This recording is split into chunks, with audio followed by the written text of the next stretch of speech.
Do you think then that anyone could replicate your success? There's always the unicorns, and that's the problem. Yeah.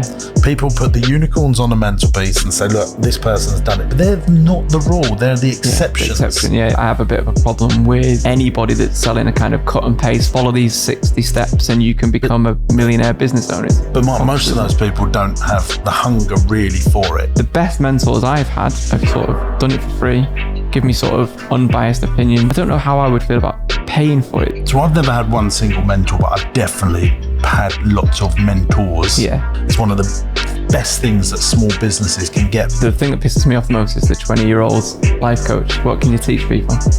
Yeah, I have a problem with some of those things. You know, you've got too many customers. All of those things give me anxiety. Let's say if you're in a plane and the captain goes, we're going to crash. I'm like, okay with that. At least I know why I've got that anxiety. Yeah. This episode is sponsored by Rebel Leadership. Defy the norm, exceed expectations, become a rebel. Click the link in the description. So James. Hello, Mike. I would love to know how you went from Jimbo, the party man at 15, to operating businesses worth 12 million. Well, let me just I don't know if they're worth 12 million. We definitely generate sort of in that number in sales each and every year. But basically what I did was I was obsessed with entrepreneurship and entertainment, and I just fused the two together. Left home when I was sort of 16, 17 years old after my mum died. And I had no real choice, really. I had to work. And so I was obsessed with making people laugh and doing entertainment and stuff. And so I built this family entertainment agency over the course of a few years. And then we went into owning venues because I realised I was swapping time for money. Yeah. And I'd reached the ceiling of what I could earn. And so I just went for it. And I think when sometimes bad things happen to you, like if you lose someone really close to you when you're young, actually all the problems just disappear. And that happened to me at such a young age. So I just went for it. Yeah. I had no choice. I had to make money to live because I'd left home. I was, on my Todd really. And that makes your mind think properly, I think. That's something that really, really interests me when you've got no option, you kind of forced to become successful. And I always say this in startup businesses where I think part of our success was we had zero investment and no investors. And it was, if this doesn't work, we are fucked, basically. We have got to make this work. Do you think that is a good position to be in as a startup business? Yeah, I think that's a good thing. And I think then there's this certain set of DNA that successful people have. Like, I do completely disagree with this thing that you can learn entrepreneurship. I think if you've got base talent for entrepreneurship, like there's a DNA in you, like a talented footballer, I think you can get better at it. Absolutely. With some, might have an uncle in your family or a great bank manager that gives you great advice or an accountant that gives you great, there's some mentors around you, but there's got to be this drive. And I think the word's hunger.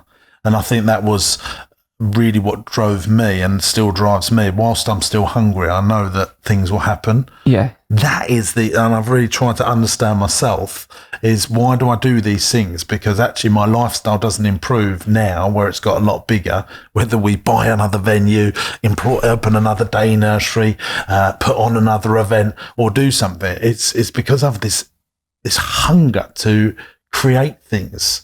And then the money is secondary. I genuinely believe great entrepreneurs, really successful people. I think about Richard Branson, the bloke's approaching 70 and he's now embarking on space tourism. Yeah, he doesn't need to, does he? No. There's a hunger for him to do it. And I think, like with what you've sold your business, you've done really well, but you can't stop, can you? You want to do something else. Yeah.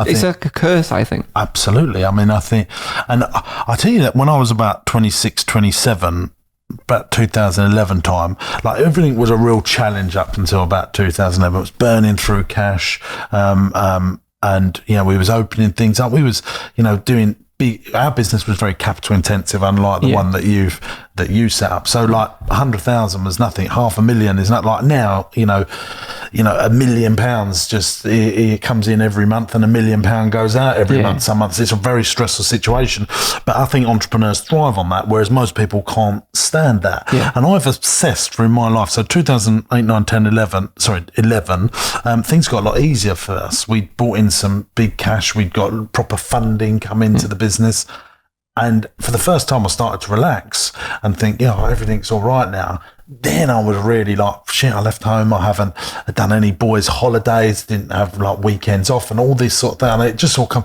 I had to go and get counselling. It was weird, and so I sat down with this counsellor and I was like, I really actually, it sort of hit me that I really had a bad childhood. I didn't get on with where I was at there, and I started having this really bad anxiety. Like every morning I would wake up with anxiety, and the worst thing was I wouldn't know why. It was awful. I don't have a problem with anxiety if you can assign it to a reason. Like, so if you're in a plane and the captain goes, we're going to crash, I'm like, okay with that. At least I know why I've got that anxiety, or if, sales are down, or you've got some cash flow problems, or your customer service problems because you've got too many customers. All of those things give me anxiety. If we let a customer down, like that can get, but I can assign it to a reason and a thought of why that's happened.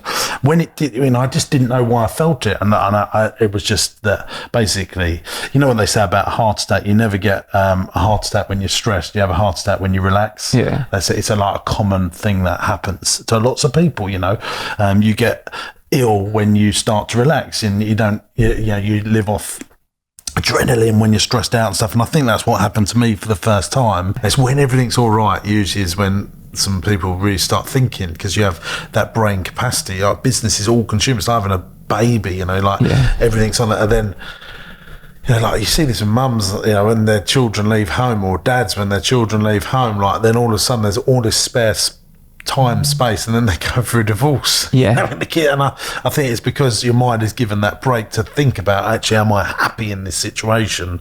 And that's what I think happened to me. I think it's great that men now feel happy to talk about it, and that's why I probably talk about it a bit openly, because the more people talk about it, the more it's accepted, isn't it? So what made you go then from having a business that was profitable, making money, everything, you said you were sort of a bit more relaxed, a bit happy with how the business was, to then want to go and do other stuff with entrepreneurs? Because that's where I come across your stuff, your YouTube channel. Oh, right, So what made you do that? Because that seems like you're taking on an awful lot. Of almost like it's in my mind a bit of a thankless task.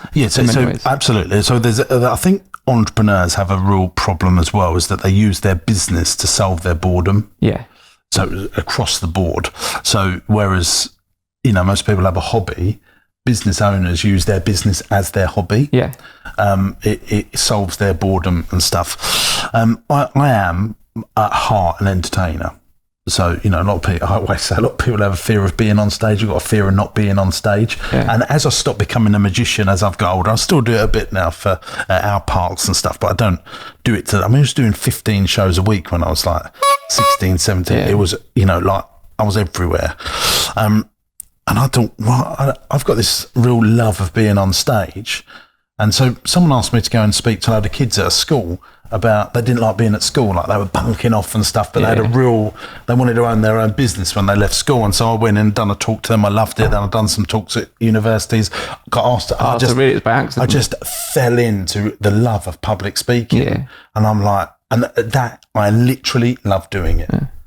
An audience of 1,000, 2,000 business owners, and I feel like I can motivate them, change their life, and they ask me questions like, boom. That was something I was going to ask you. So do you think then that anyone could replicate your success?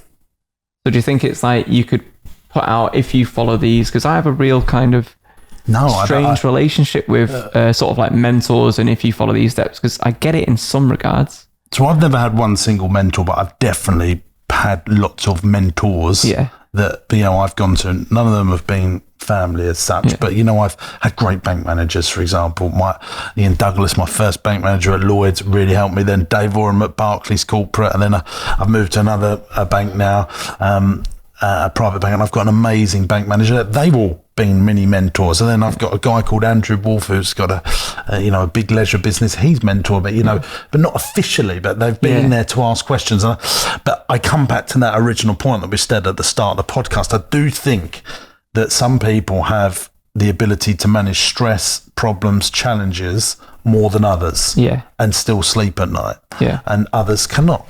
And I don't think it's for everyone to say, I'm going to be the leader. I think maybe you're better off to be a manager or a supervisor, or like some people. Like I speak to, Doris that works in Sainsbury's that just wants to work on a checkout 16 hours a week just to be part of a community. And that's fine, isn't it? I don't have a... I get sometimes, when I say this to people, that sometimes it is better to stay in a really well-paid job because I don't think they associate the downsides. Yeah. I've changed my view on that, though. Oh, have you? Go on. Probably in the last 3 years, I agree with that now. If you'd have asked the 21, 22-year-old me, I would have said, no, you need to be a business owner. You need to be an entrepreneur. Yeah, well, I would say that's a similar kind of problem. It's just life, isn't it? I suppose you go through things. But you're shitting on people's dreams. That's what people say. A lot of the things that I talk about now, but it's like, it's not shitting on dreams. You're probably not going to achieve the dream that you're being sold. You've seen the entrepreneur stuff, say like on your Instagram ads, you're not going to be making $1 million a year from a $97 Forex trading course. So don't quit your day job and think that's going to happen. No, absolutely. But even just running a business, like you said in some of the stats, you're probably going to fail at that. Oh, I mean, there's varying stats, but they're similar within sort of 10 or 20%, whether you go on the government websites or some other. But 50% of businesses fail within the first 2 years, 80% within 5 years, and 4% make it past 10 years old. It's hard, isn't it? So just making people aware of that. And that's where I have a bit of a problem with anybody that's selling a kind of cut and paste, follow these 60 steps and you can become a millionaire business owner. But most of those people don't have the hunger really for it to stay at it. If they're buying that course, would you say they've not got the hunger because they're looking for that shortcut? Whether it's a course or setting up a business, whatever it is, that most people don't have the resilience and the persistence to keep going. And I think this is my favourite Steve Jobs saying. He said the reason most people don't succeed is because they're sane. Yeah. And there's a good YouTube clip of him being interviewed, and I always reference it. Yeah. And it always scares me because I think he's talking to me saying I'm insane for carrying on. And and that's there is a bit of insanity to say. I'd say that. Yeah. But I think us in our last business, we're all a little bit unhinged in many ways. I knew we were going to sell that business for the figures that we wanted, that we set the business up to sell it for that. But when I look back and now explain that to other people, because I've been asked not to mentor in a sort of official capacity, like you were saying, or like paid for, but people ask me business questions. And when I explain like, oh no, we just backward planned the business and we had this idea, it's like, oh, we always knew we were going to do that. Nothing's going to stop us achieving this goal. But I've seen so many people in business that don't seem to have that kind of hunger, and they inevitably are more likely to fail, I would say. And there's also a very different correlation to how entrepreneurial people think. So, and how I call it sort of an entrepreneurial DNA and a management DNA, and then then there's another set of DNA which would be technician style DNA. So those three key sets of DNA. Whereas an entrepreneur might get £1 million and literally think, I'm going to go and buy. I mean, this is a story I tell. I'll go and buy 4 warehouses and then have £400,000 of rent, £250,000 deposit on each one. I get the bank to bring into that. Whereas a management DNA might go, well, actually, why don't I just buy, 1 warehouse, rent it out and have 100,000 and no debt, and have 100,000 forever. Yeah. And that's safer. And then the technician will be like, I don't want to manage £1 million. Yeah. So Nat's, my fiance, would never borrow any money, ever. Whereas I have an appetite to borrow money to reinvest and keep going. Yeah. And I can sleep at night knowing that I've probably got personal guarantees out for debt of close to 7 million quid at the moment, across property and business stuff. Like, she just could not accept that at all. And I can just carry on knowing that. Well, there's other people that wouldn't be able to sleep if they had that money sat in their bank account and it wasn't leveraged. Yeah, I would have a problem with that. Yeah. I wouldn't be able to sleep knowing that the cash isn't working hard. Yeah. Yeah. So on the mentoring then, let's get into that a bit more. I'm guessing there's someone that offers mentoring to entrepreneurs and stuff. Yeah. You think you can help and grow most people's businesses and stuff like that. The best mentors I've had have sort of done it for free, give me sort of unbiased opinion. Like, one of my mentors actually hates this Mike Winnet stuff. He thinks it's absolute bullshit. Why am I wasting my time? Don't just go back to real business and just do something proper? Yeah. I don't know how I would feel about paying for it. So I would say if someone was looking for a mentor, what criteria would you say they should look for? Is it they have to achieve in that, or the type of mentoring that I do is for a very small handful of businesses. The most I've ever helped at any one time is 10 on a one-to-one basis, and I see it as non-exec. Yeah. Which is very, very different to mentorship. I cannot, and coaching, I'm not keen on working with people that need to be told to do something. It's to tell them strategic structures. Yeah. Like if you invest that into there, or speak to that bank manager, or why don't we finance it like that? I know a specialist accountant that could help you with that. Speak to that solicitor about that. So a non-exec role, I think, is fantastic for businesses. And I tend to use my bank manager as that non-exec role. And I think all businesses should have an element of non-exec stuff. It's one of the best things that small businesses can get from Sainsbury's, that can get from a FTSE 500 company. They have an element of non-execs that are usually retired business owners, retired directors that can say, well, you know, this is what's happened before. What do you think about this? It's very different to having, you know, a successful business. Then I think there should be an element of free mentorship that successful people do all the time. And I think my videos, my podcast is the free stuff to help people. Yeah. If I was going to do mentoring, that was something that we did, because we do get asked a few questions. I always think there's got to be a limit on that. And I would have said the limit was 10. I don't think you could really mentor and benefit more than 10 people. Give them a proper, decent service. But you see some of these Facebook groups doing thousands. I find it really hard because I go to their businesses. They can call and text me whenever they like. You get emotionally involved in these people. You know, I go make sure we are putting board meetings in place. It's a very different to just doing online mentorship, which I don't think works like doing proper non-exec work. I agree with that. So now I've got 4 now that I work with, and I won't take any more on unless I really like them and I think, I can really help you. But also you've got a real business that you need to focus on as well. Yeah, absolutely. I'd much rather go and speak at a conference, you know, that and get paid to speak. That's the thing that I love doing. Yeah. You know, I get turn up, do a couple of hours, inspire hundreds of people, sometimes thousands of people in a room. You know, use a couple of flip charts, really tell them some great stuff, and then go. This is one thing I would say. If I was getting a personal trainer at a gym, I would pick someone that was sort of in the shape that I would want to be in. So would you say that would be similar to business? I've got a personal trainer. I wish I was in his shape, but no. Let's say with a personal trainer though, and I kind of get how a diet plan and training would work. That is like coaching more than mentorship. So when you think of mentorship, I would be thinking of someone that's been there and done it, that's more like a non-exec role. Yeah. And coaching is like, say, look, you should be doing this, you should be doing, you know, get up and do it. You know, like a sergeant major, drill sergeant. That's more like what coaching is, because some people are unmotivated and they need coaching to be motivated, and whereas the mentorship would be, look, this is what I've done before. You're helping and this motivate will work. People. And this would be the strategies and tactics that I would do. It would be more an advisory role, and a coach will be making you do it. The thing that pisses me off the most is the 20-year-old life coach. You know, you see them now, the birth of them. It's like, what can you teach people? I don't have a problem with some of those things. You know, I don't really like helping startups and solopreneurs. I'm quite strict on that. When, you know, I much prefer people that employ people that have got £250,000 plus of revenue, that are paying VAT, that watch and consume my content. They're my ideal audience, but it's a real tiny audience. Why is that? Is that because you feel like that they've already passed some certain criteria? I think I overwhelm solopreneurs. If you watch some of my content, I'm talking about average customer value. I'm talking about, you know, you need to, you know, aspire to employ your own accountant one day, so that you've got really good financial. And this is like, I don't know, most business owners do not want to employ anyone. I just make picture frames on Instagram. I don't need to know this. And they just want a little lifestyle business, bit of pocket money, and they haven't got the mindset, because there's this big barrier of employing people.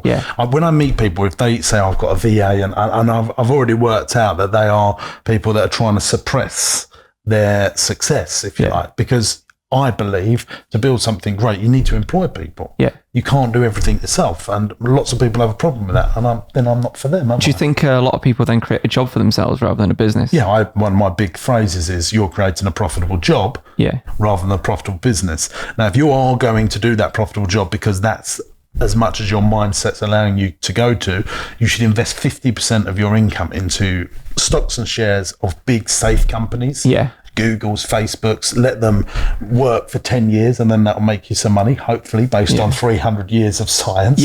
Or property. And that's going to be your wealth for retirement, because lots of business owners that have built profitable jobs that, you know, might be bringing in 50 to £100,000 a year, when they come to retire at 65, they've not invested into pensions or done anything like that. And then they're in trouble because employees usually get that looked after by the employer. Yeah. And I do have I really panic about those people because they're not thinking about it now, and 30 years will turn up and they'll be in trouble. That was one of the biggest things that we did when we built our business. We built that business to sell. So as we weren't sure of what terms we'd get for the buyout, we replaced ourselves in the business. So if we did have to sell, we weren't part of the deal, so we didn't have to work for 2 years, 3 years, 4 years. So we walked away from the business, we got the money and walked on the Monday. That's one thing I think a lot of people don't do. It's like, you are now the busiest employee in your own business. You take everything on. They don't even delegate tasks that they can't do, or focus on the bits that, you know, bring revenue in. There's loads of small business owners that are what I call ultimate control freaks, that over everything, and they do not want to delegate.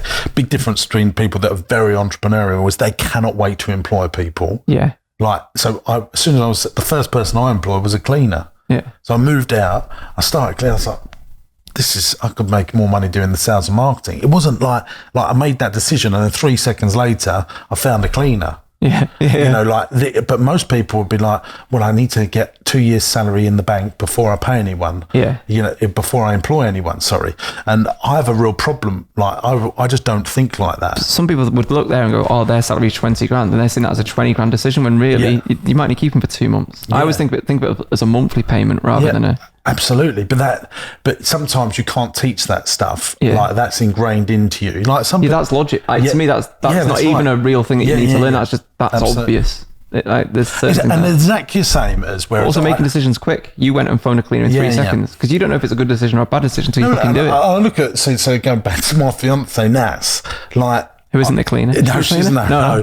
But we just think so differently about stuff. Like I don't see. I just can't think. You know, like, I don't want to get her in trouble on the pot. But you know, we'll cut this bit out. We'll edit it out. No. I just, like, she would see something that's a problem that I just can't work out as a problem. Yeah. But you know, that's why we work, I suppose. At the same time, you know. So if you are a control freak, then what would be your advice, or what would be the process to start letting go? So number one, you got to work out and understand that you are the problem. The business owner usually is the biggest problem in that situation. And you need to understand and try and really assess yourself on that situation. The biggest formula that we use, that we've simplified this, is called E plus M equals S. So it's entrepreneurship plus management equals success. The entrepreneur usually makes for useless management, but has these great leadership traits, can roll the dice, take the risk, and can have foresight what the future looks like. Yeah. In my opinion, you cannot do both. You cannot be really good, say, look, in 10 years' time, this is going to be happening. In 6 months' time, this is going to be happening. And then manage the day-to-day really well and do all that anal detail. The thing is, with me, I actually love detail. I love organisation. I love cleanliness. I just don't want to implement any of it. Yeah. So that's good for me, and I understand that. How do you work that out if you are a control freak? Well, you need to make sure that you've got honest people around you that you will listen to, that will tell you and take their advice on board. But most people don't want to open up and get someone honest around them, so you're being a dickhead here, and don't do that. There's a thing in Warrington called the board you can't afford. And it's just basically a group of people that sort of are in business that you can kind of soundboard your ideas to and stuff. Yeah, that's great. Quite good for. That's why non-exec is so important. Yeah. See, that is where non-exec stuff comes into. But you need to. I've always said this. You know, we made a really good video that went out, and when I went and spoke in a college and a university, and there was these kids that was all interested in entrepreneurship, and I said, look, usually when you ask the world for help will come. And I told this great little story about this bloke, and he wanted to, I'll tell it now because it's great. Basically, it was back in the 70s, and he was building computers, and he wanted to build this computer. So he rang up this bloke called Mr. Hewlett. Have you seen it? And he said, look, I want to build this computer. I'll come work for free for you if you can give me some old parts. And he gave him a full-time job. It was Hewlett Packard. The bloke was Steve Jobs, and he asked for help. And he picked up the phone. And I find that most really successful people will do that call and actually ask the world for help, whether it be send that email, knock on that door to that person, say, hey, how can we make this happen? Whereas most people think the answer is always going to be no, and probably the answer will be no, but if you knock on 20 doors, one will open, and that's how I always think about things. That was always my approach to sales as well. Like, what's the worst they're going to say to you? It's no. So they might say yes, so just ask. Finance is something I wanted to ask you about and growing your business. Now, I've only ever been in business where I use my own cash, no investors. And now you look at all these sort of like crowdfunding and Q funding for business and stuff. Do you think it would be better to start your business with your own cash or get your business funded? Completely depends on the type of business. Yeah. So if you said to me, Mike, I'm going to open, James, I'm going to open a 500 bedroom hotel. How are you going to do that with your own money? You're not going to fund that with your own money. You're not going to do that. So when I started my entertainment agency, we done that with completely no money because it was just blood, sweat and tears. Then we started an events business where we hired out equipment. We self-financed all buying that equipment through the profits of the business. When we went to open our first family entertainment centre, we needed 700 grand. I was 20 years old, so I borrowed it from 21 different people at horrific rates of interest. We've bought, last year we bought a big freehold property in Ipswich, that was £1 million day out. We buy stuff all. So you need to use your own cash to reinvest it. We're a capital intensive business. Like a play area could, be 300 grand's worth of play frame. I was talking about, my uncles have got, my uncle and my cousin, like father-son business. They've got 2 soft plays in Warrington and Widnes. And they told me it is unbelievable how much it costs to get them off the ground, your insurances, the equipment. It's tough business. But they're for us, what they do is they generate most customers to fill our day nursery. So we put a day nursery next to each one. Clever idea. So, like if you think of it, Google, their most customer is searchers, not paying very much or for free, but then they can sell email storage and Google Play and Android phones. They've all these ideal customers that happen because of their most customers, which are Google searchers for free. And so we didn't start the business. I wasn't super smart when I was 20, and we all said, we wanted that business to be profitable. Now, if we turn £500,000 out of a play area, we'll make £50,000 worth of profit, which is not a lot of money. People think, God, why are you doing all this? When we add on a day nursery, we can turn that into each venue making between £150,000 and £250,000 worth of EBITDA or contribution to our head office. So that we evolved the business because really the model that we started with was one that is a business that's probably better to be owner managed. Some businesses are just better. We went to a fantastic coffee shop this morning before we came to see you today, and it was oozing of excellence because it was owner managed. You could never replicate it 50 times. They were just, there was chalkboard writing, the staff were not in uniforms, but it all worked. And that was because it was owner managed. And I think you need to understand that if you're going to be an owner-managed business and you're not capital intensive, then you would use all your own money. But if you have aspirations of, like what we did, like to open farm parks, zoos, visitor attractions, we could put in one piece of equipment that would be £500,000. Like we're buying, ovens and furniture and, it never stops. So when you're looking to grow your business then, do you look at strategic acquisitions then? So you'd look at something, what complements are existing? So we're a bit more opportunity-led rather than strategic. But when that opportunity comes to us, it has to fit a certain set of criteria. So, good population, can we add a day nursery to it? Is there a chance of residual income? So we put direct debit membership into all of our venues so that you can come as much as you like. All of those things, is there enough parking? demographics are really not the wealth of an area, just the number of chimney pots in an area. So we have all of these things that's can we buy the freehold of that property that we're going to be a tenant of? That's a massive plus for us. So we look at all those things, or is there a chance of that to happen in the future? And can we add value? Can we fold it into existing empire? Are those? So we get sent businesses that are going bust or failing all the time. And we just have to assess if that's the right one. I've seen as well. And my management team, because they're going to manage it. So Aaron has said at the back today, really, he would be the decision maker to say, yeah, we can take this on. So if I wanted to do it, I know I'm not going to manage it day to day. So I don't want to be some dictator saying we're going to do this and then not have everyone behind us. Does Aaron have to rein you in a little bit sometimes? We pretty much agree on all of the strategy. I did ask him about one the other week. There was one in Reading that was the other week. It's probably about 4 months ago now. And he said, no, I don't think we should do that at that time because we was doing some other investments and it would have just stretched us a bit too much.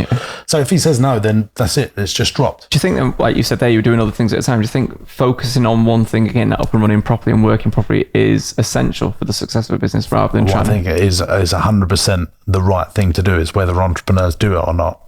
If you look at our mix of business, and we have got day nurseries, indoor play centres, water park, farm park, and we make a lot of teddy bears. Now, they all do fold into existing empires, like our teddy bears that we make, we sell in all of our venues, and we sell to other leisure businesses. The thing that is the sort of thing that sticks out a bit is the stuff that I do, the entrepreneurship stuff.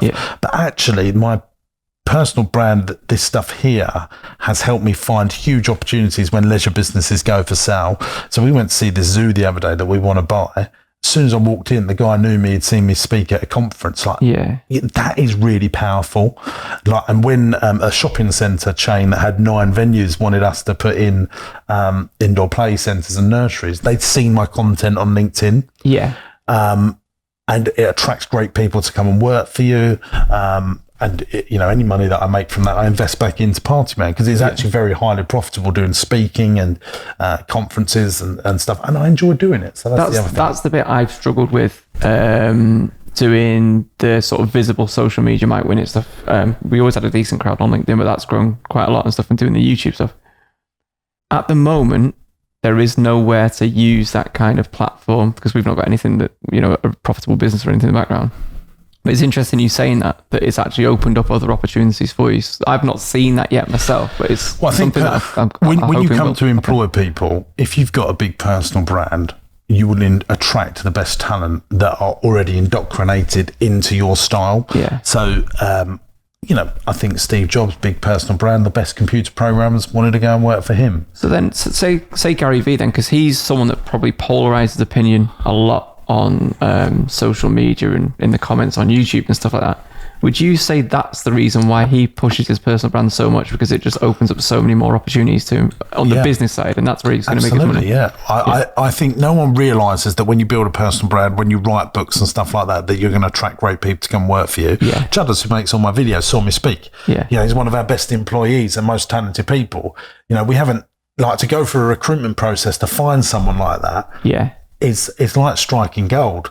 It's actually, so I never realised that it would attract opportunities and business for us. And attract employees for us, and attract us to acquire businesses and us be the first person that people call in our industry. I really want to do it because I love public speaking. I suppose as well, they know what they're going to get as well. It's not like, if you do go to a job interview and you don't really know your manager, but they know, well, this is that type of person. That's what I'm going to let myself in for. Yes, that's interesting. I've never even thought of it like that. It's really powerful, to attract great people, because if you get 4 or 5 great stars, so Gary Vee, if he needs a videographer, that videographer has seen 500 videos and know exactly what that man wants and what he's going to demand. That makes his job a lot easier in that interview process, doesn't it? Both ways, because when you come to employ people, and we've got over 400 employees, I've always said to people, don't think you're on a selection process, think you're on a deselection process. Both ways, and this is absolutely crucial. They should be able to deselect working for you as much as you being able to deselect that I don't want to. And actually that's better for both parties, because you don't want to employ someone, then 6 months in you go, this person really don't fit our culture, doesn't fit our business. So the deselection thing is the mindset that you have to have when it comes to employing people. Yeah. I think that's great advice, especially in a startup as well. I actually got in a bit of trouble for posting this on LinkedIn. I said that when you're a startup, you want your workforce to be as less diverse as possible. You want people to pretty much think the same as you to start with, because it can be difficult. Different abilities, but think the same culture. That's where people get confused. So you want to have a complete range of skill sets, but the same morals. Yeah, that's it. And that's what I think when it comes to personal relationships. It's hard at the beginning, especially at the beginning when it's chaos. It's hard for if you've got all different kind of morals and views and values and stuff. It's very difficult to manage, I found personally. Absolutely. Most people, especially when I started out, like this person is confident, that they probably get sales over the line, but they're terribly unorganized. And that they can make the impossible happen, but that I'm looking at me. I want to employ another me. Whereas as my career progressed, I'm like looking at, I want them to have the same morals in business as me, but I want them to have opposing skill sets. And when it comes to employment, we always say, look, we want attitude over skill set. We want naturally happy, hardworking people.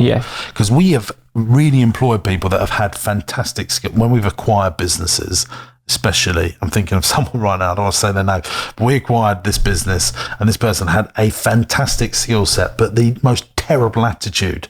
But you can often, that's the way he's not mentioned. You can really get attracted to a skill set, But I understand, if you're going to recruit, an accountant, they've got to have the skill sets. You can't just choose that on attitude alone, because you obviously the business needs the skill set. But attitude must trump the skill set, because eventually you'll just get rid of them anyway if they don't fall in the attitude and culture of the business, or they get rid of themselves. Change the subject now. So if I was a small business, how would I go about raising finance? So what's the easiest way? So I'm thinking of setting up a business. How would I raise finance? What's the first thing I'd do? So if you're setting up a business from start now, I always tell business owners, think about being in the experienced business so that you have margin. So now here's the thing that most small businesses don't do. They deliver an experience but without margin. So then when they want to come away from the business, and this is what I did, when they want to come away from the business because they want some time off because they've burnt themselves out after 2 years of real hard graft, they can't afford to employ people because they've been giving people an experienced Disney Apple service without charging for it. And then they can't it takes them a while to retrain their customers by price rises that this is the thing to do. When most people start out in business, they discount to get market share. Now that does work, but you need to get your prices up as soon as you can so that you're planning that when you want to employ a manager, an operations man, the reason people don't employ people, they look at the business and they think, oh my God, well, I'm going to be earning nothing. Now that becomes really difficult when you go to raise finance. So if you've got a business that has strong GPs, strong margins, then it's always easier to raise finance. If you're like most businesses, and this is, you look at even big businesses, Tesco's, haulage, they're like working to between 1% and 5% of net profit. You need to make sure that that's as high as possible so that there's room to employ people and room to service debt. I've found that financing businesses that have really low gross profit, low margin are the hardest ones to finance because there's a slither of profit there. And if something goes wrong, then the financiers are in trouble. So, and something will always go wrong. You can, lose. Here's the other thing that I always do. Never make sure that one of your clients is more than 10% of your turnover. That is a big problem for people when they go into raise finance. Then disappear. They won't tell you that. They'll just say, oh, can you have another 6 months, 9 months? But usually banks financiers hate if 70% of your work comes from one big contract, because if that goes, then they're not going to get their money back. So if you do get a big contract, I always say, great, sign that contract up. But now you need to go and find 1 or 3 or 4 as equally as big, so that if you lose them because you've got a change of FD or a change in board direction and you've lost that, I work with a cleaning company that, they for a council, they've cleaned all the schools, and then the council had a change of chief exec or a change on the board, and they lost that. One person changing. And that was 80% of their turnover. And that happens all the time. That's why acquisition's so important, isn't it? The last point on raising finance as well is you need to be able to produce monthly management accounts. Yeah. Never be the business owner that you have to say to your accountant, I'll know how much money I've made when my accountant has sorted it out. You should always be in a position to tell your accountant how much money you've made, and then your accountant make it tax efficient. Yeah. Most people use their accountants as bookkeepers. And one of the smartest things that I tell business owners that they should do is employ a bookkeeper ASAP. They will cost you between £15 and £35 an hour, depending on where you are in the country. Those people will start teaching you about basic accounting and cash flow way more than your accountant. Yeah. Because your accountant is so busy, they're usually not doing anything for your accounts. They're giving it to bookkeepers that they employ and charging you £300 an hour for the privilege of it. So you might as well talk to us about our accountants. So you need to, as soon as you can, get that bookkeeper to come to you, and then use that as, we'll talk about mentorship and training. Yeah. Bookkeepers have taught me more about, organising a set of management accounts and understanding what they are. Management accounts are the best things that business owners don't. I mean, we didn't put them in place until we was well over £1 million worth of turnover. Yeah. I was like 20. I think if I understood about average customer value, labour to turnover ratio, management accounts when I was 21, if someone had shown me that back then, I think we'd probably be double the size we are now. Yeah. I didn't pick that stuff up until 5, 6, 7 years later. Do you think it's stuff that we're talking about now and some of the language that we use and stuff probably scares a lot of people off starting a business? I think that's why I overwhelm startups and so on. But that's why I come back to that. Like, if this does sound overwhelming and you don't want to learn it, maybe the answer is you just have a little lifestyle business. You pull as much cash out and put it into safer, bigger businesses that are going to do this for you, or property. Or you become if you've got some drive and DNA, become the most senior person that you can within an organisation. Do you think people have always wanted immediate returns and the riches straight away? Or do you think it's just more prevalent now because of social media? Like, people can't even wait for the skip ads button on a 6-second video. It's like everyone wants everything instantly. This answers your question. I always think about this Boris bikes in London, or I think they're called Santander bikes now. Yeah. Like, no one would have understood the concept to rent a bike for a day 30, 40 years ago. Yeah. They would have like, what a waste of money. But because that's easier for people than trundling with your bike, and you can just put it there and you pay a couple of quid. It's just, the world changes all the time. People want instant gratification. I absolutely get that. But wealth, there's always the unicorns, and that's the problem. Yeah. People put the unicorns on a mantelpiece and say, look, this person's done it. But they're not the rule. They're the exceptions. The exception. Yeah, say this. And that's the big difference. And that is what we're finding out with our investments. All the investments that we're doing as part of we're calling it the Get Rich or Die Buying series that we're doing.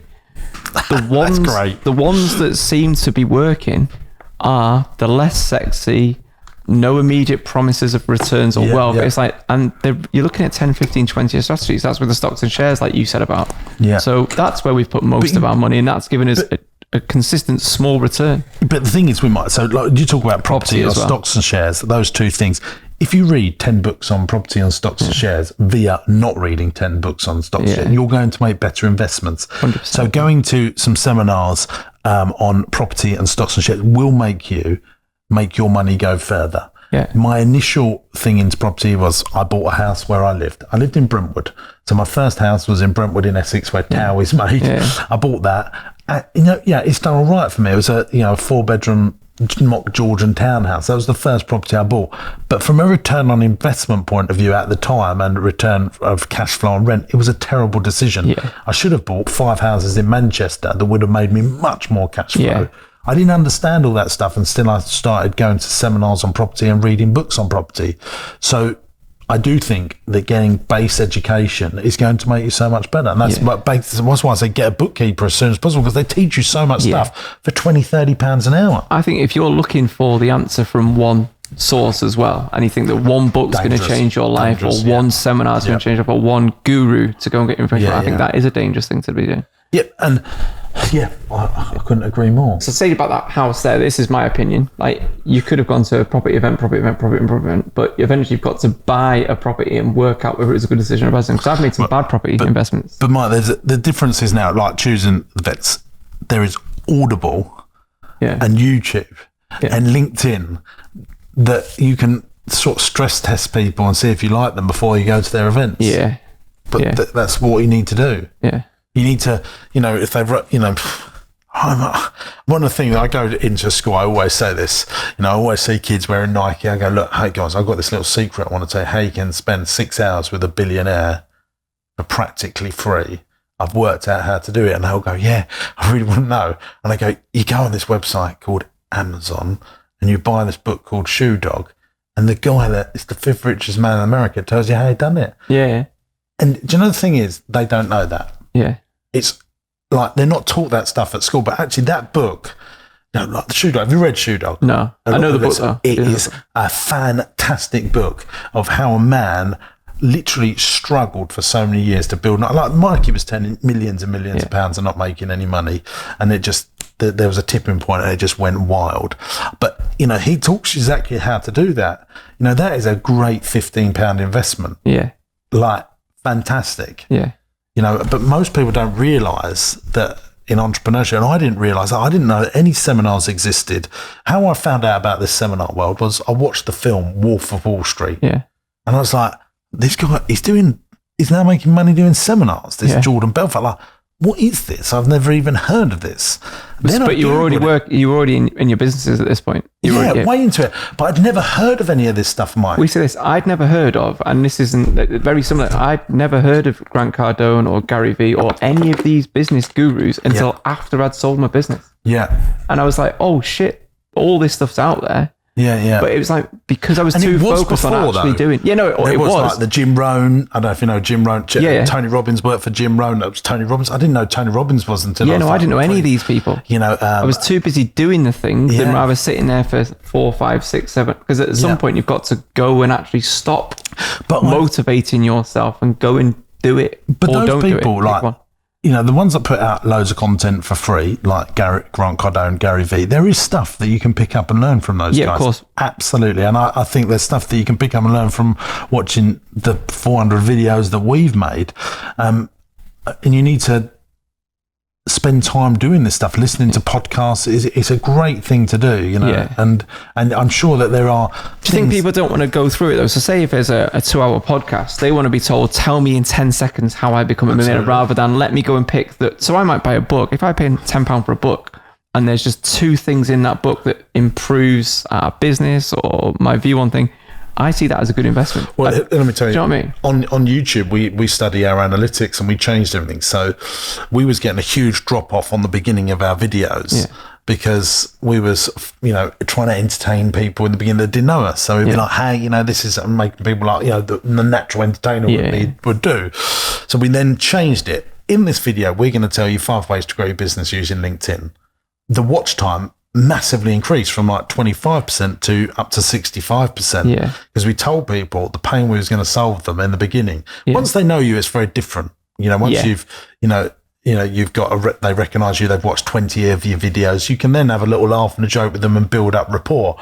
But we learn that if people don't know, you've got to tell them exactly what they're going to get, how they're going to get it in the quickest way possible. What's in it for me? Because that is how human beings, and that's why people want to rent bikes in London rather than buy bikes.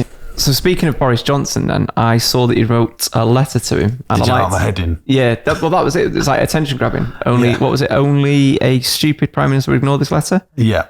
So did you get a response? Yeah, we got a response. Yeah. We actually got it a couple of days ago. It was basically, it was about 20 words saying, "Thank you for your letter. The comments have been carefully noted." Brilliant. That's a marketing lesson there, anyway, isn't it? Like your opening line of your letter. Yeah, well, I wanted to. I thought about it like that was the marketeer head in me, like going like, what it needs a heading, like the newspaper has a heading, before, and then I thought about the content. I'm very passionate about. I'm actually angry about it that the UK government holds business owners from taking that next step up. Yeah. In every step at the moment, compared to when I started out in 2007, there's so many more what I call turnover taxes now for brick and mortar businesses. And that's what's going to happen is everyone's going to say, right, we're not going to open a coffee shop anymore, which drives a community. We're not going to have, people making things, doing things, which is still part of a great community. We're just going to have online businesses that are going to they're going to work out how to not base themselves in the UK, and the UK government are going to miss out. That's what is happening though, isn't it? It's like faceless corporations taking over the high street and stuff. But what they've done is they're speeding up the process by, when I start, we had 15% VAT under Gordon Brown. We're now at 20% VAT. Most businesses, they go, well, you just put your prices up. We go, well, hang on a second, what if you've got a vending machine that's, a pound, little kiddie ride? Like, you've just taken a little bit of margin from them, because for them to change it all and make it £1 5p, it's just weird, and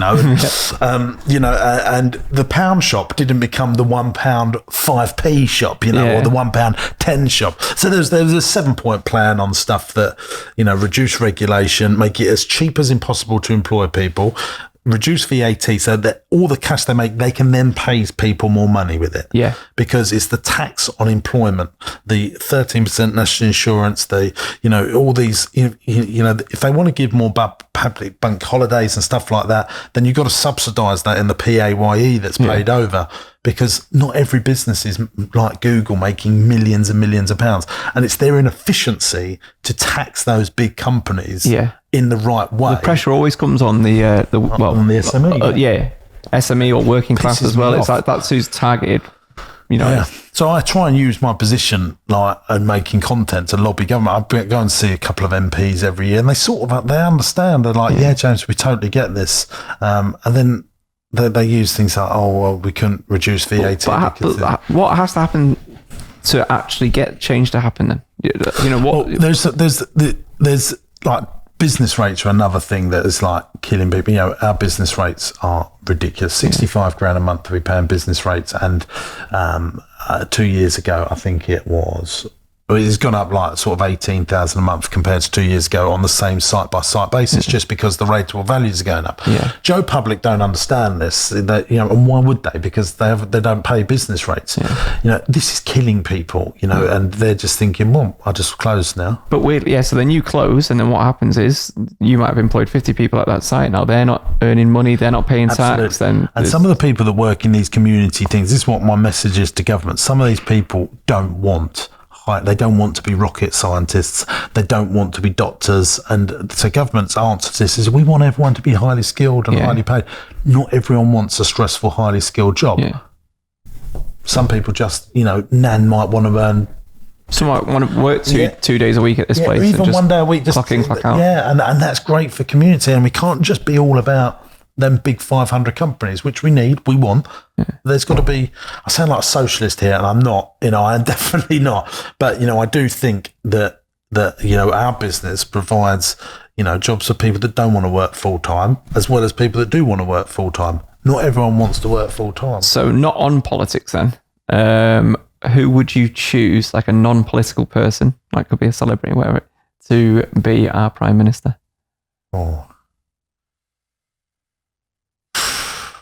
I think being a Prime Minister, you need to have personality. I think, it should be about policy, but people vote on personality. That's just a fact. I don't know the answer to that. There's no right answer. Who would you choose, Mike? The Rock. The Rock? Yeah. Dwayne Johnson. Yeah, Dwayne Johnson. He can do anything, can't he? Yeah. I would want... it's someone that's fair. Can you imagine him in Brexit negotiations? Yeah. What is your name? It doesn't matter what your name is. So after this chat, really, I think a lot of people would think it's hard work to be an entrepreneur. And I've said it's kind of a double-edged sword. It can give you the financial freedom to do other things, but where does it end? Because you always want more. So how's this going to end? I think it is hard work, but if you learn some of the, like invest in yourself. But I mean, you don't have to go to some, but books are great, podcasts are great, listening to this stuff, doing some education on yourself, which most people don't do, will make that, basically that gives you a sat nav to get to the job. Most people don't know what their end looks like.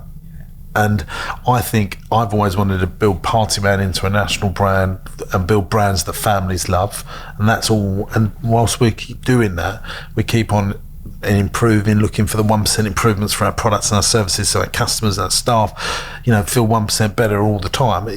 It's a tough it's a tough gig being an entrepreneur, but I think the rewards are much better than most people ever understand when you get there. But this is a process of years, decades. Can people wait that long for real super success, and so for me, where it ends is I'll just keep going until I drop down dead, I think. And I suppose that's because I love what I do and I love the people I work with. I don't think I'll ever stop. So this ends with death.